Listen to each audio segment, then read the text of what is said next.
All right. Welcome into the On the Clock NFL Draft Show. This is episode number 42.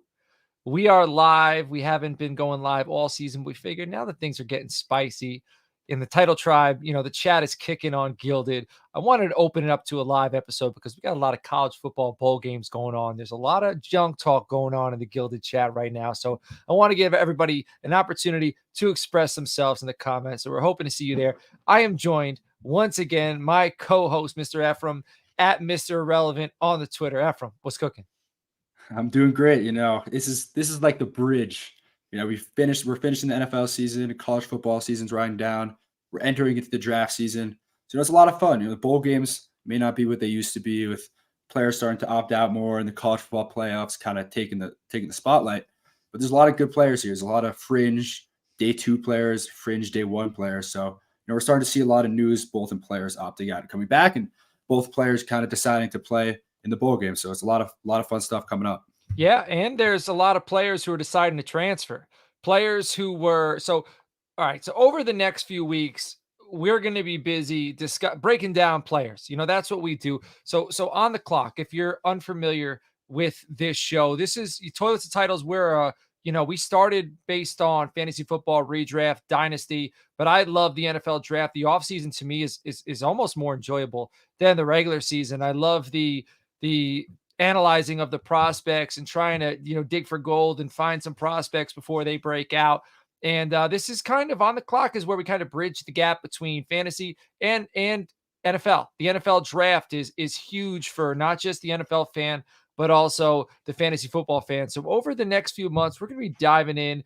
We always toiletsandtitles.com. We got our player profiles. We're going to be coming up with our big board. It's almost crunch time. We're going to be getting going on these. So over the next few weeks, you're going to hear us talking about underclassmen who've declared, seniors. We're also going to be talking about some underclassmen we expected to declare that have transferred. So we're not going to get into all of that tonight in depth, but we're going to touch on it. And then we're going to get into these bowl games, and we're going to pinpoint some players we feel, if you're playing fantasy football or if you're just an NFL junkie, these are the big name players you need to keep an eye on, and they're going to get you prepped. It's like the starter kit for those people who are just diving into the NFL draft. Would you agree, Ephraim?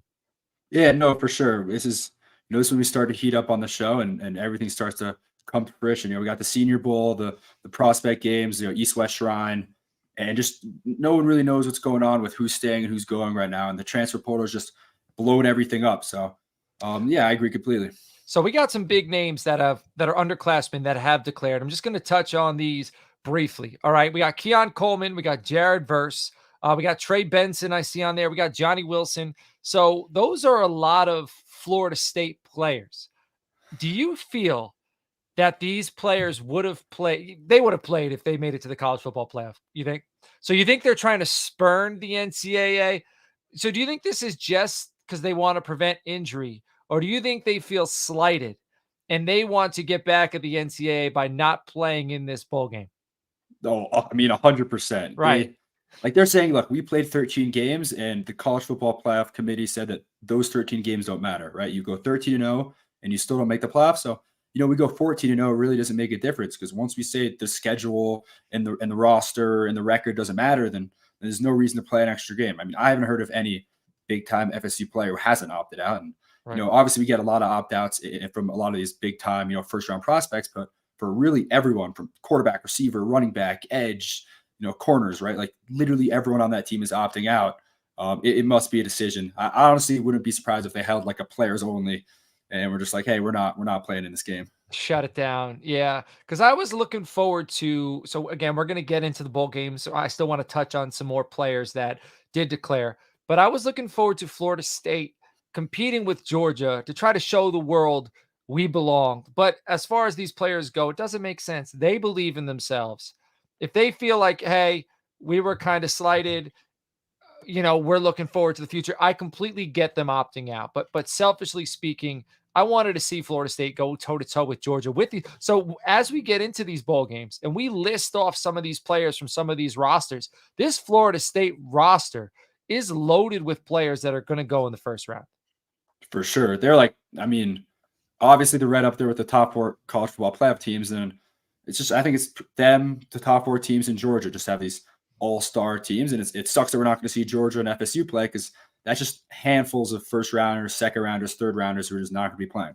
Yeah, I think Coleman's going to go top 15. Verse will probably go top 15 because edge Yeah. rushers. And we just did a mock draft. So check out toiletsandtitles.com. We do a mock draft every other week. We might pick it up to weekly. And if you're an analyst and you're into the NFL draft, reach out to us on the Twitter. You can see our handles in here. Ephraim is at Mr. Relevant. I'm at Coach Sheps. We'd love to mock draft with you. Like we don't shut the doors, on any analyst. Come in, come join us. We'd love to pick your brain. We'd love to get some perspective, but we believe those players are going to be going top 15. And Trey Benson, he didn't have the year I expected him to have, but if you watch his film from last year, I still believe, I think Trey probably be a third round, fourth round selection. I don't think he's going to go in the first 2 rounds, but he's an every down back. I think he's an every down back at the next Yeah, level. for sure. Yeah, I mean, look, running back position is like pick your flavor, and obviously if you get like a top 10, like once in a lifetime prospect, Saquon Barkley, fine, that's one thing. But once you get into the second, third, fourth rounds, it's okay. Do we want a pass catching running back?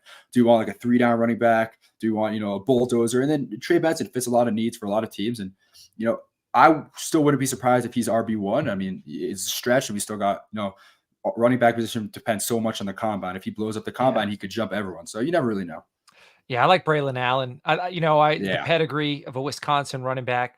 But as far as I'm half of this show, you're the other half. I'm the half of the show that's really tied to the fantasy community. So I owe it to the fantasy community. I have my work cut out to me to find these running backs. Ephraim's going to help me. We're going to dive deep into this running back class over the next few months because I guarantee it might not look great on paper, but there are going to be some diamonds. There are going to be some running backs who enter the NFL, get the right opportunity, and pop. It happens every year. Yeah, no, I mean, Tajay Spears lit up this year. Mm-hmm. Roshan Johnson had a couple of games at the end of the season. Charbonnet played well with Kenneth Walker out. Every year you got these rookie running backs. Look at Khalil Herbert. Like 2 years ago, coming out of Virginia Tech, he was, kind of he was good, but no one really expected him to do what he's done at the NFL. Look at Elijah McGuire out there. What was he at San Diego State, I believe? Or it was he was the Raging Cajuns. Yeah. I get them. For some reason, their colors. I always get thrown off because their colors are very similar, the Aztecs and the Raging Cajuns. But he kind of had big production in college, but he had a kind of a smaller big name school. So I don't want to drag this on too much. But over the next few weeks, over the next few months, we're going to dive into the running back class for you. But I'm going to keep going. Cameron Kinchins, the safety out of Miami. I know one of your guys. He declared. Graham Barton, offensive lineman from Duke, another one of your guys. Joe's a big fan of his as well. Joe knows he's another one of our analysts you're going to be seeing on the show. Drake May, I've been a big fan. I've been beating the drum for him. I'm excited to see where he goes. Jaden Daniels, LSU, Braylon Allen, the running back I mentioned, Audric Esteem, Trey Benson already mentioned him, Marshawn Lloyd, the running back from USC, or people are getting excited about Bucky Irving, Troy Franklin, wide receiver out of Oregon, Johnny Wilson, wide receiver out of Florida State, and then Tez Walker, who I saw you took. Where did you have Tez in our latest mock draft? I'm not. It might have been top 20. I can check. Yeah, I think it was top 20. I watched him this week because I heard the boys on NFL Stock Exchange, like Connor Rogers, Trevor Sycamore. They were like, okay, you got to watch Tez Walker. So I've been going through wide receivers recently, and it was like right after Keon Coleman and whatever. I didn't really love Keon Coleman's film, and I was like, okay, let's throw on some Tez Walker, see what I got. And if you don't even want to break the film, just watch his highlights. Watch his highlights at Kent State last year. Watch anything on him at UNC this year, right? He had a tough situation where he couldn't really transfer, and he wanted to be home near his family because there were some medical issues there, and he came back mid-season. So you could tell he wasn't really right mid-season, but he's still running the routes great. He's long and he can catch well, and he's just a vertical threat with a lot of nuances that most receivers at his size and at his position don't really have. So he was a fun watch, and honest, he's one of the few, not one of the few, sorry. He's a first round prospect for me, so I'm excited to look at him more.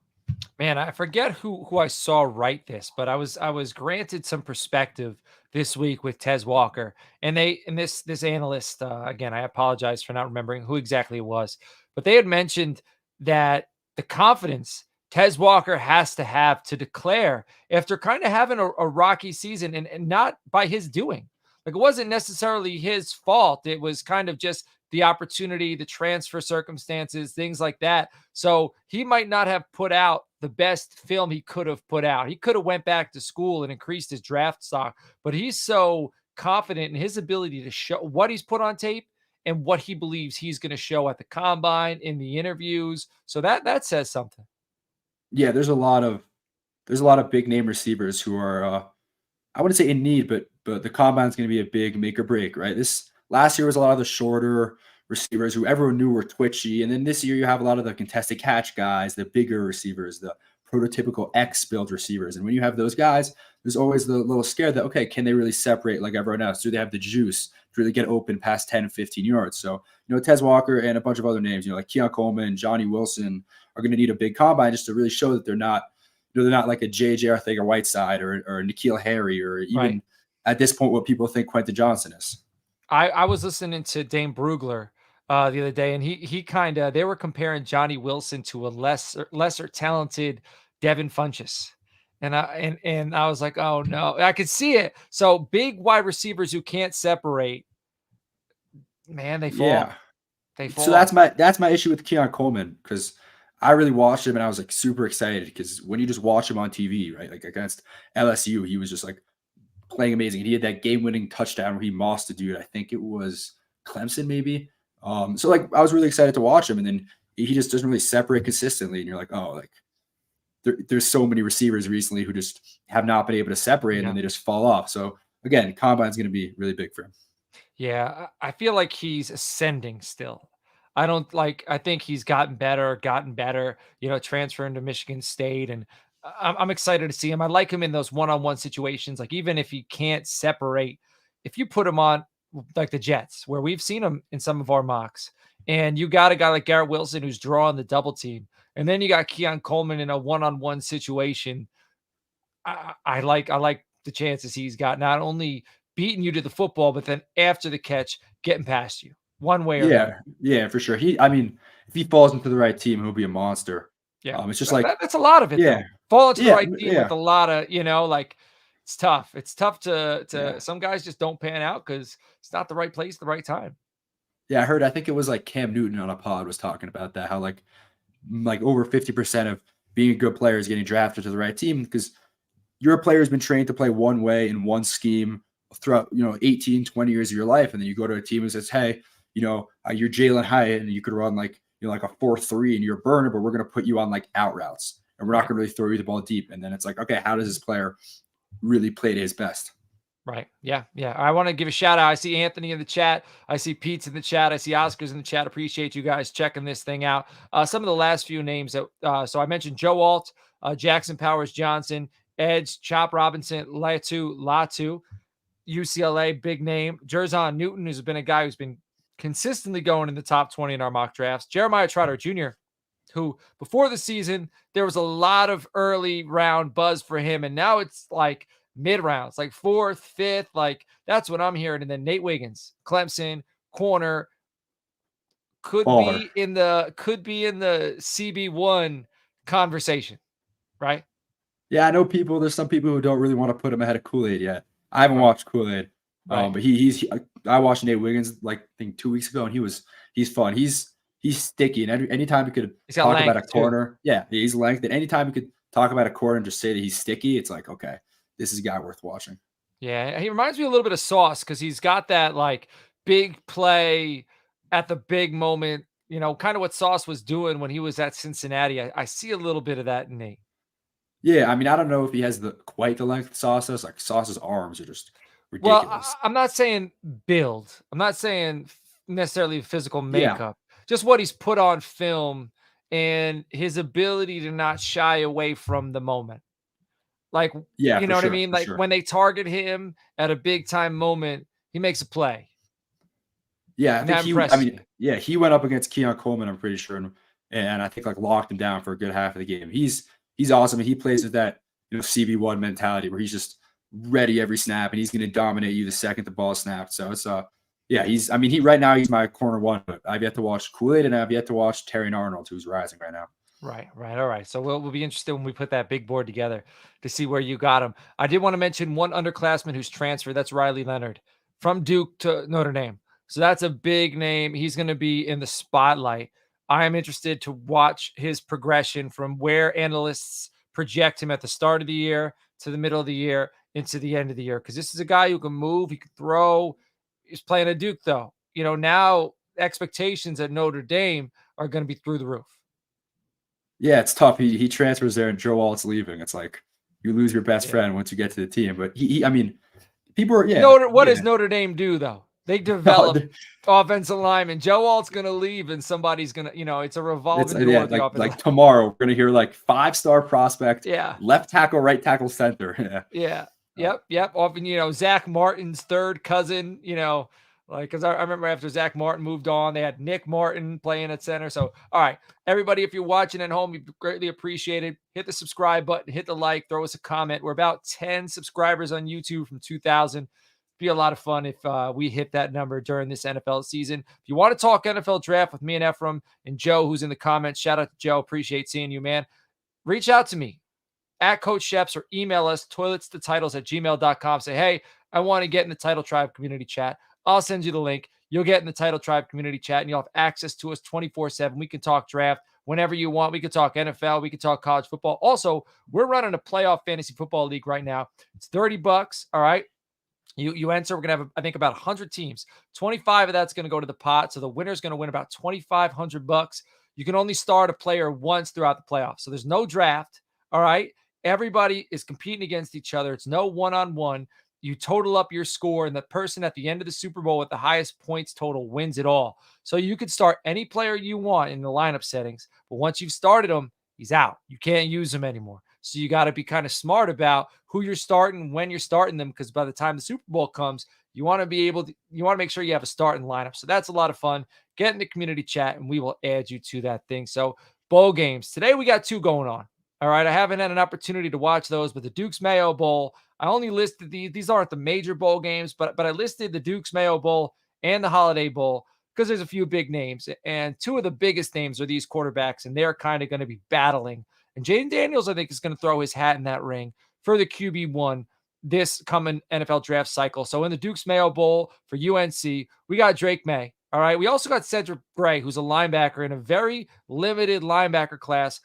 I'm interested to watch. I'm going to be breaking him down. And then in the Holiday Bowl, we got Caleb Williams. Came into this season as the dude. I think everybody got a little bored of him being the dude and kind of, like overanalyzed. I think Herm Edwards would call it like, don't screw up the cha-cha. And I think people are trying to, they're starting to screw up the cha-cha with Caleb Williams. But I've been a Drake May guy, but that doesn't mean I don't respect what Caleb Williams brings to the table. And like you mentioned, Ephraim, 50% of it is where you end up. So either of these guys, if they end up in the right situation, I think they could take the top off the NFL. We got Kalen Bullock, safety from USC, Marshawn Lloyd, running back from USC, and people are pretty excited about him as well. And then Brendan Rice, a wide receiver from USC. So of these players, briefly, is there anyone that kind of not named Drake May or Caleb Williams that you are for sure got your eyes on?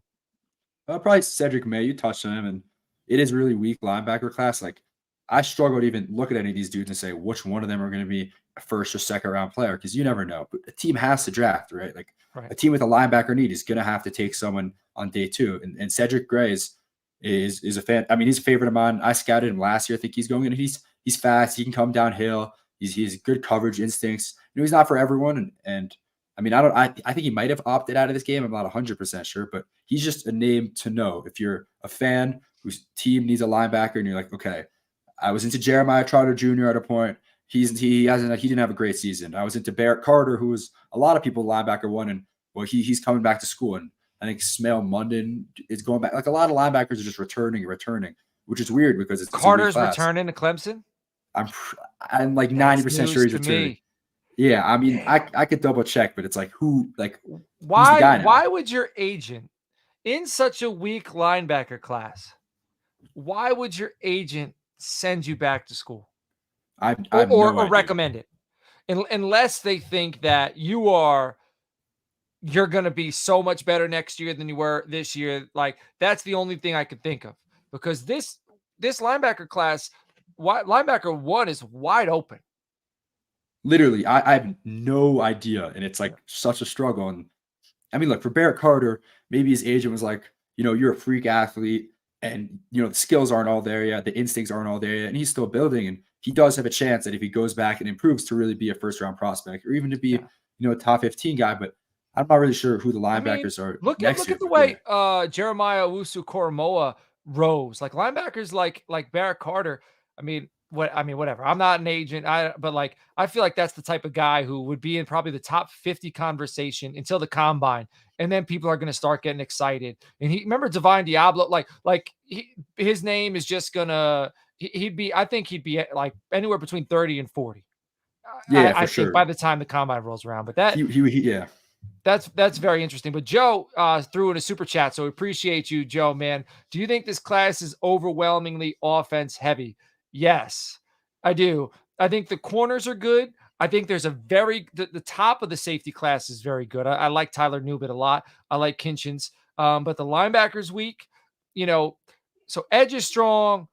Corner, I don't know if corner's as strong as it's been in the Yeah, past. yeah. I think we've had a couple good years of corner. Yeah. I wouldn't say it's horrible, but it's definitely not.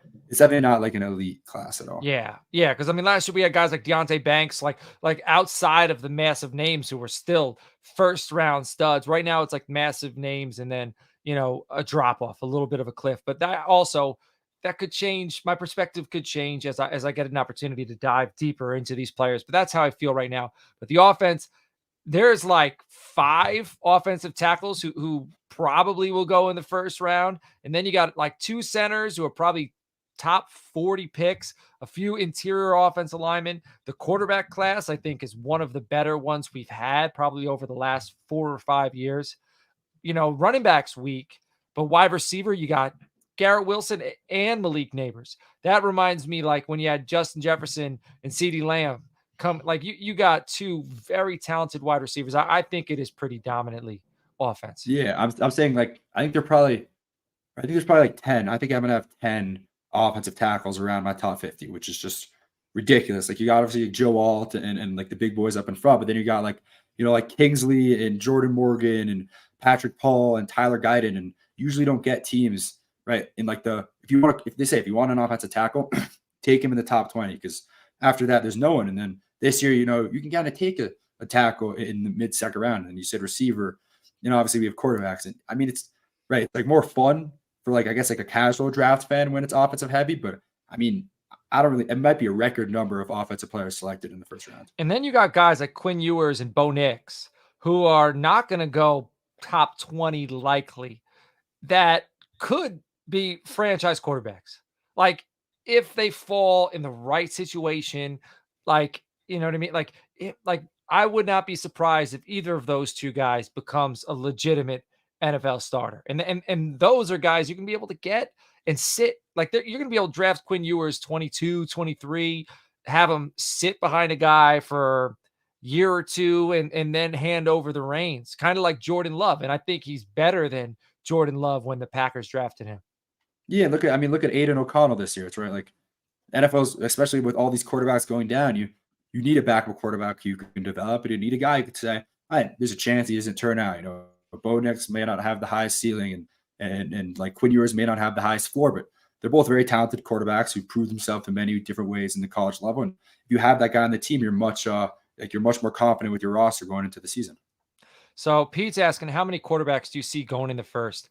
I just say 4, just because it's like I think there's enough guys for there to. I would just like until I see more than 4 quarterbacks go in the first. It's hard for me to put Yeah. that out there. Like, do you think JJ McCarthy is going to be a first, like a surefire first round pick? I don't think it's surefire. So right now, I'd say like obviously Drake May, Caleb Williams, and Jaden Daniels I would say they're the Right. locks, right?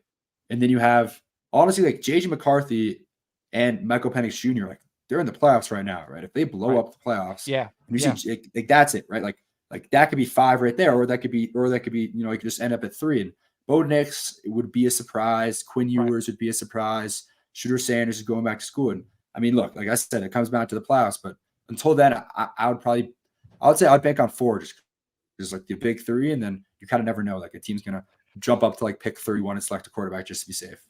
Just to get the 5th year option. Right. Yeah, Like, and I'm saying like it could be any of those guys. Like I mean, like you just have to assume that some random quarterback is going late in the first round at this point. Right.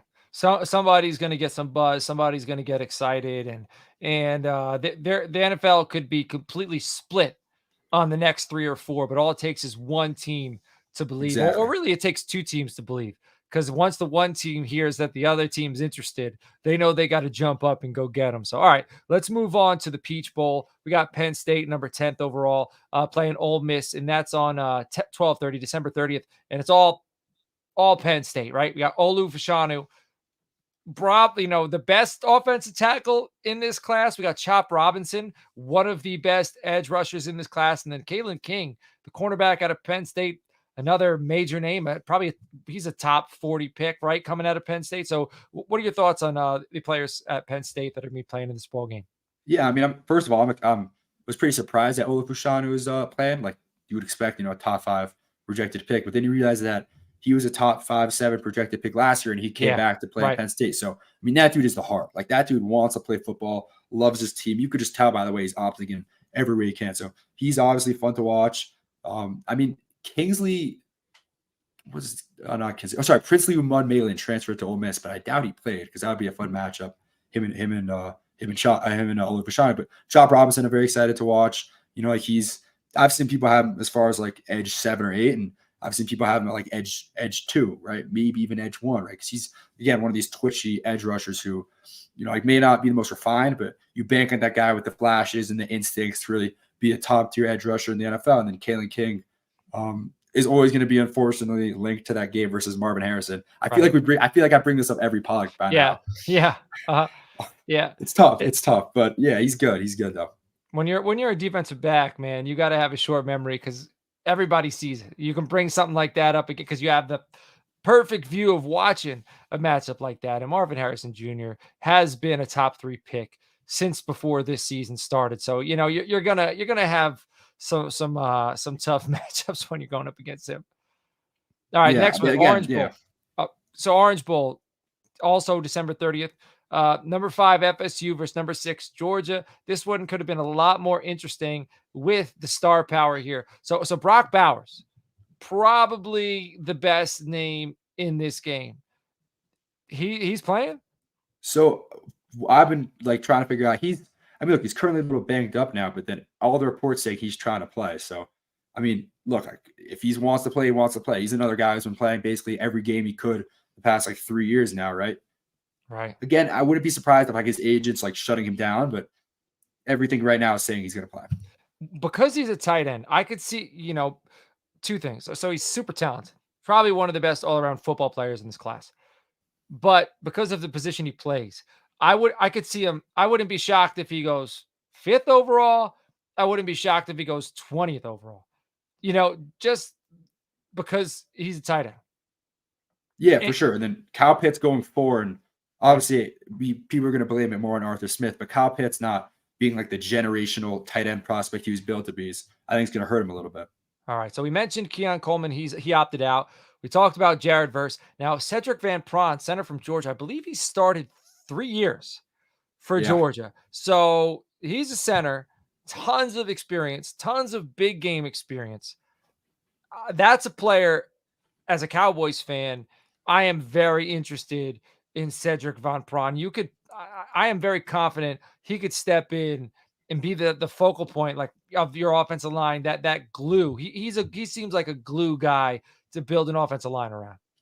Yeah, he's like he's probably like a back end of day 2 guy. Right. And he does I don't think he's the most athletic center there is, and I think he's going to struggle with that a little bit. But I mean, you said it yourself. Like when you have a guy who's played 3 years at Georgia against Alabama, Texas, like all these big time schools consistently, and honestly, he's like graded very well. He doesn't allow many pressures, right? Like that's a guy you say, okay, the development has to be there, and there's some reason why he's been playing so well at a high quality team for so long. So whether or not you like the tape, I said like the Cowboys, perfect fit, and yeah, I mean he's look, it's definitely gonna be a big game for him because I think his film's been a little up and down this year, but he is an exciting center, and he should be a top 100 lock. Yeah, for a center, you're in college, you're at a high level. There's really no excuses, but I'm going to give an excuse. New quarterback, right? He's had the same guy the last few years, and it's probably a little when you change the guard, it's got to change things a little bit for the center. He's got to be a little bit uncomfortable, but he is playing at the highest level, so no excuses. All right, we got Javon Bullard, safety out of Georgia, Nazir Stackhouse, defensive lineman out of Georgia, Amarius Mims, offensive tackle out of Georgia. He's a guy at high draft stock, kind of dropped a little bit, and now he's starting to rise again, and people are really starting to buy into him. Kamari Lassiter, linebacker out of Georgia, Ladd McConkey, wide receiver, Georgia, Carson Beck, quarterback out of Georgia, and then we mentioned Benson and Wilson earlier. So what are your thoughts on the rest of these Georgia players who are big name draft prospects? Of all the players you mentioned, I mean, it's the biggest game for Amarius Mims. And, people have him as OT3. I've seen him mock top 10, and he's just physically an athletic freak who could step into any weight room in the NFL and just scare the living hell out of every D lineman on an NFL team. Like, he's a monster.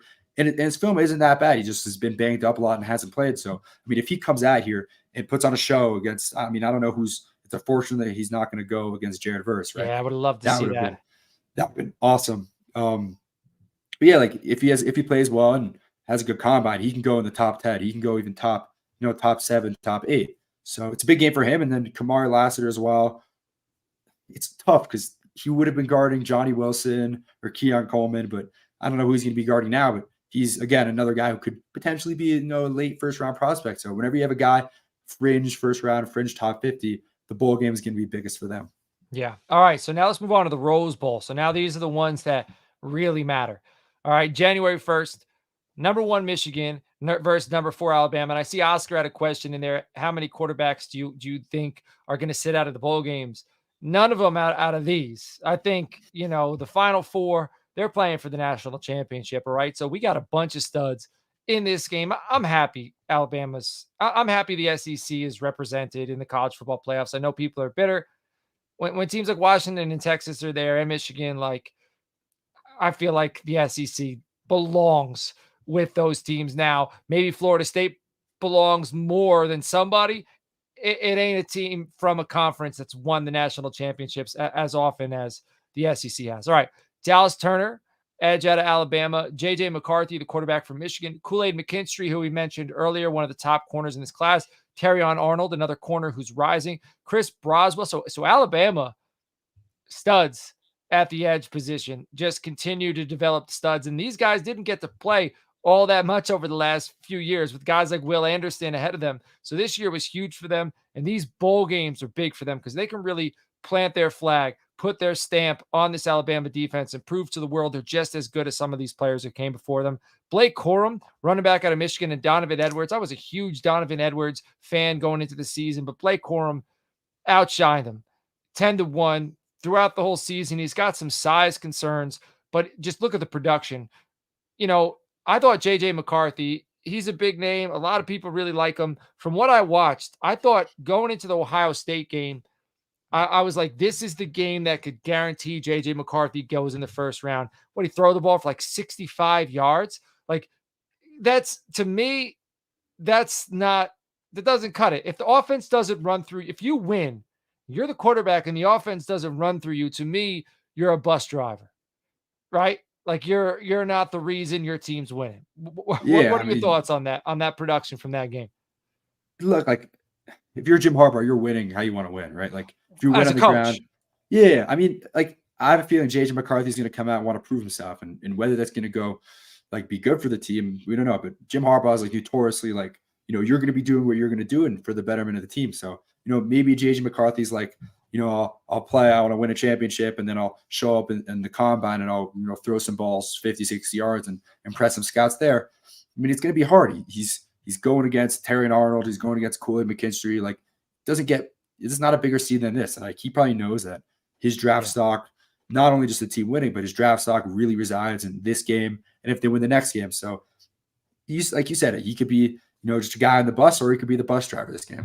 Yeah. I'm looking at Donovan Edwards and Blake Corum's stats right now. Donovan Edwards at 218 carries for 1,000 yards, 24 touchdowns, 4.7 yards per carry. I'm sorry, did I say Blake Corum did? I don't know if I said Donovan Edwards. Blake Corum, 5'8", 213 pounds. On the other hand, Donovan Edwards, 6'1", 210, looks the part, looks like an every down NFL back.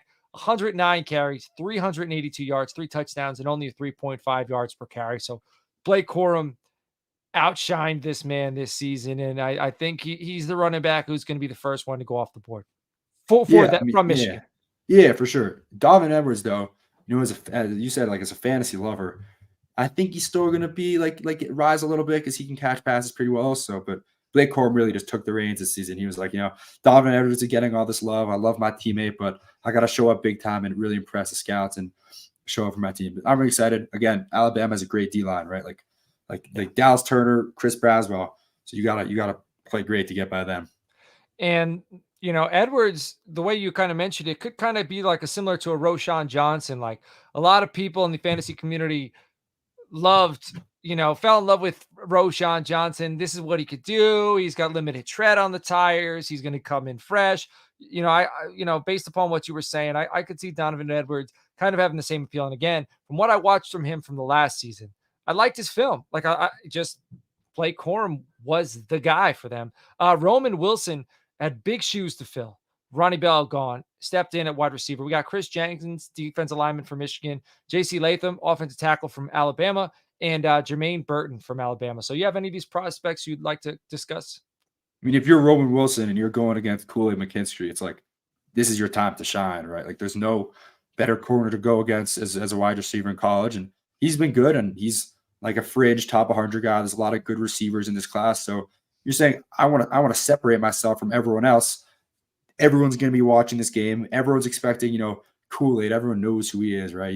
He got the swag, he has the name, he has the prestige, and he has the draft stock. And to, maybe get a couple of plays where you torch him, put him on some stakes, put him on his skates, and get some Twitter highlight reels going where you just Right. like everyone's talking about Roman Wilson, right? Like that's the best way to raise your stock. And I know Jermaine Burton also, he's great. Another fringe, or maybe I've seen people have him in the second, third round. He's had some off-field issues. You watch his film and there's a little bit of a temper there when he doesn't get the ball, and he had the whole thing with the Tennessee fan, but he's very talented. And again, like anytime you have a big game like this, it just and you're a skill position player, and you go off, you just know your draft stock's gonna boom. Speaking of guys with a temper from the SEC, George Pickens, man, holy, like, dude, last week was bananas. Love the talent, but he's an issue and he's going to be an issue. He's not my issue. So I love him. I'm not his coach, I'm not his teammate, but I love watching this dude play. He treats practice like a game.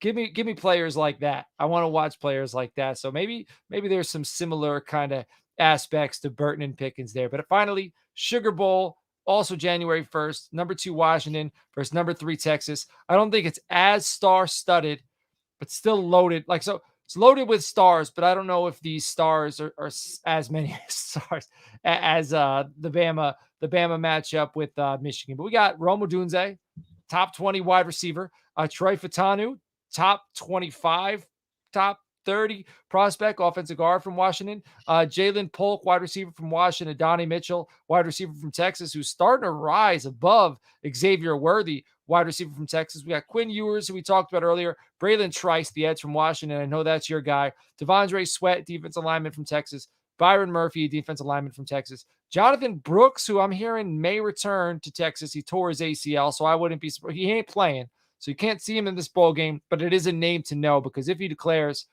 you want to know him because he could be one of the top backs. And if he doesn't declare, it's a name to know for next year. And finally, Jalen McMillan, the wide receiver from Washington. So 3 wide receivers that are names to know. What does that say about, I didn't even mention Michael Penix. So what does that say about Michael Penix? He had some kids who it's either he made them or they made him. What do you think? A little bit of both? I'll say a little bit of both. You have 3 receivers who are all top draft prospects, and then Washington has just got named the best offensive line in the country. So it's like you can't really get a better scenario than that. You're not getting pressured, and you could throw the ball wherever, and like Rome Odunze is going to come down with it. So look, like you need the receivers, you need the quarterback. As a 49ers fan, I say the talent makes the quarterback, and the quarterback makes the talent a little bit. So you can't get too ahead of yourself on that. But Right. yeah, I mean, I don't know. It could go either way. So what about the rest of these cats? Javion Sanders, he's an exciting tight end to watch. Obviously, Odunze, Fatano. But tell us a little bit about your guy, Braylon Trice, the edge out of Washington.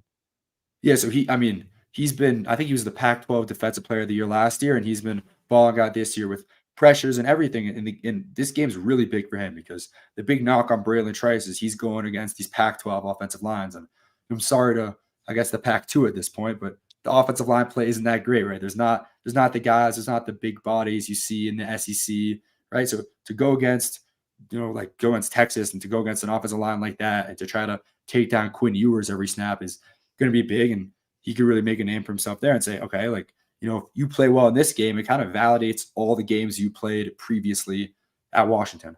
Yeah, and I just think these bowl games in general for guys like Michael Penix and Quinn Ewers, even JJ McCarthy, massive. These games are massive.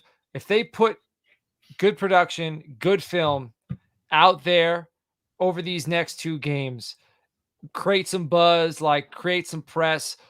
If Quinn Ewers goes off, right, has some of those, his trademark kind of sidearms, slinging it, throwing around a big lineman, getting deep, hitting guys like Xavier Worthy in stride. I mean, I think if he does that, a lot of people are going to get excited because there's a lot to his game that flashes.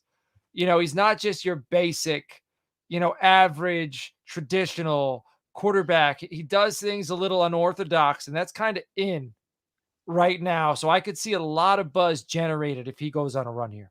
Yeah, I mean, all you said it, like all it takes is one team to fall in love with him. And you see the unorthodox throwing angles, you see the out of pocket stuff. And again, one team's gonna say, we're in the back half of the first round and we're gonna trade up and get our guy. Yeah, hell yeah. All right. You have anybody else you'd like to touch on before we wrap this thing up? I guess shortly, the big matchup I'm watching is, you said, Troy Fatanu, who's an offensive guard, top 30, against both Byron Murphy and Tavondre Sweat, who are both two, second round. Tavondre Sweat's a behemoth, like 6'5", 3 feet, like monster of a man. So like Troy Fatanu to be going up against both those guys and the talented Washington offensive line at whole is going to be very fun to watch. Yeah, man. So I'm excited for these bowl games. Again, get in the Title Tribe Gilded Chat so we can discuss these bowl games. Reach out to us on the Twitter. I'm at Coach Sheps. Ephraim is at Mr. Irrelevant. You can see how it's spelt right below his name in this graphic. Or you could reach out to me, toilets2titles at gmail.com. So not only we talking bowl games, not only we talking NFL draft, fantasy football, we're running playoff fantasy leagues. We're doing giveaways, and we also got the Playing with House Money crew in there talking gambling and bets. So all these bowl games, they're going to be talking bets. They're going to be talking props. They're going to be talking parlays. So it's just nonstop football discussion, sports discussion. It's a lot of fun. So I hope to see you in there. Ephraim, man, it's been great to get back here. It's been a few weeks. It's been kind of crazy with Christmas and vacations and holidays, but I'm happy to see you, man. I'm happy to continue, and I'm looking forward to continuing our process and breaking down some more players over the next few weeks. It's great to be back, and we're just getting started out here. Draft season's on its way. Yeah, man, it's that time of year. It's crazy. It's crazy. It's here, man. But it is. So everybody who's been watching at home, we appreciate you. We will see you all later on. Take care.